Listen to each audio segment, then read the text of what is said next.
બોલ્યો તમારે કઈ લાવવું છે ત્યારે મારી ત્રણે બહેનો કહેતા હે પિતાજી આપણા રાજ દરબારની અંદર બધું છે પણ એક જવ તલિયાનો હોમનાર અને રાખડીનો બાંધનાર વીર નથી માટે એ મારી બહેનો કેવી રીતે મને રજા આપી શકશે આજે આ વીર એમનો સમાધિએ ચડે છે અને જ્યારે હું રાજ દરબારની અંદર જતો ત્યારે મારી ત્રણે બહેનો હસીને સામે આવતી અને બોલતી ખંભા મારા વીરને આજે મારી ત્રણે બહેનો કેમ રિસાઈને ઊભી છે લાગે છે માતાજીએ તેમને વાત કરી છે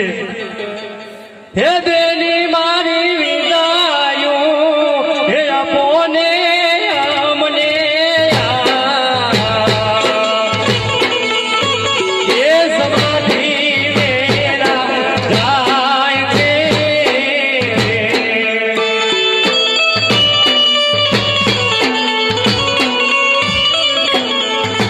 એ બેની મારા પુરાણ રે થયો રે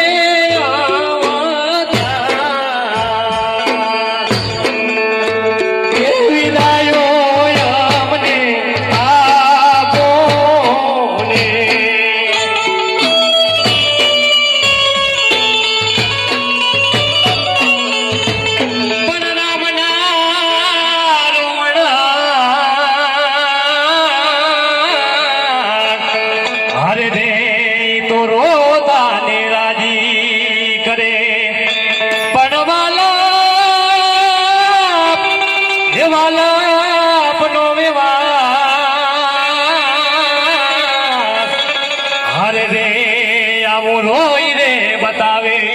राम जी ये दिनी मारा करा दे लखाने आवाजे विदायो यमने आपोने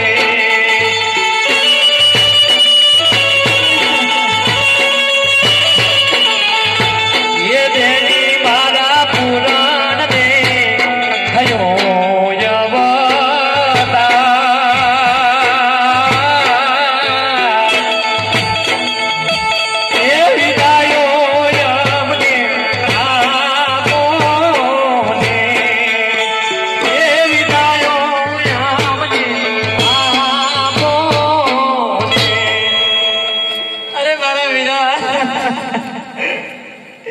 આજે કઈ કઈ ના ભાગડી હોય તેનો મારી દાદા વીરને સમાધિએ જવાની રજા ના આપે મારા વીર ના આપે અને જાણું છું બેની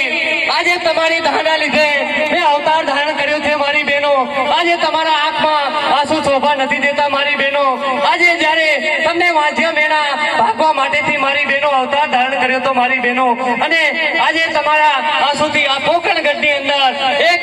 નદી આવશે અને એ નદીથી મારી સમાધિ તરી જશે મારી બહેનો આટલા વિલાપ ના કરો અને તમારા વીરાના દિલના ના દુભાવો મારી બહેનો અરે મારા વીરા આજે 20 વર્ષ થઈ ગયા માડ કરી મારી જાય વીર માર્યો અને તને એમ કહો કે મને સમાધિની વિદાય આપો અરે જાણું છું મારી બેન આજે સમાધિએ જવાનો મને પણ શોખ નથી અરે મારી બહેનો માનવ હોય દાનવ હોય કે પછી દેવ હોય પોતપોતાની અવધિ લખાઈને આવે છે અને પોતપોતાની અવધિનો સમય પરિપૂર્ણ થાય ત્યારે પોતપોતાના સ્થાને જવું પડે છે મારી બહેનો આજે તમારા વીરાને હરખથી વિદાય આપો પણ સ્વર્ગથી સોહામણો અરે રે આ તો માનવ મૃત્યુનો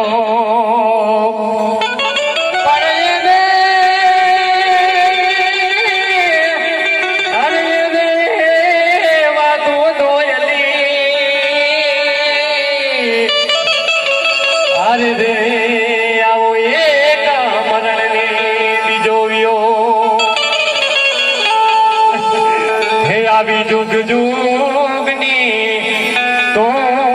છો મારી બેલો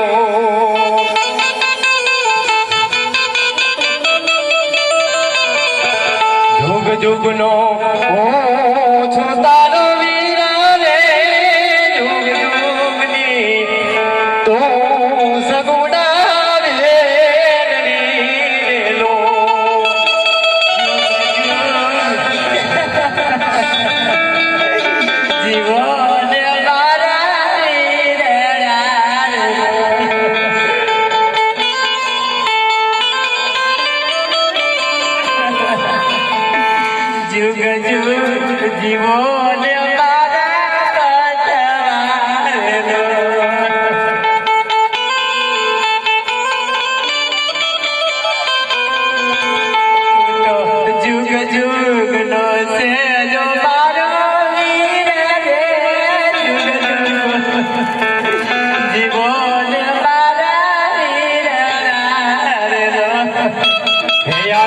જુગની તું છો મારી બેનની રેલો એવા રક્ષા એ બંધન ના તહેવાર આવશે રેલો આવશે જોને વીર પહોલી ના દીના રે મારી બેની ને વીરો સાંભળે રેલો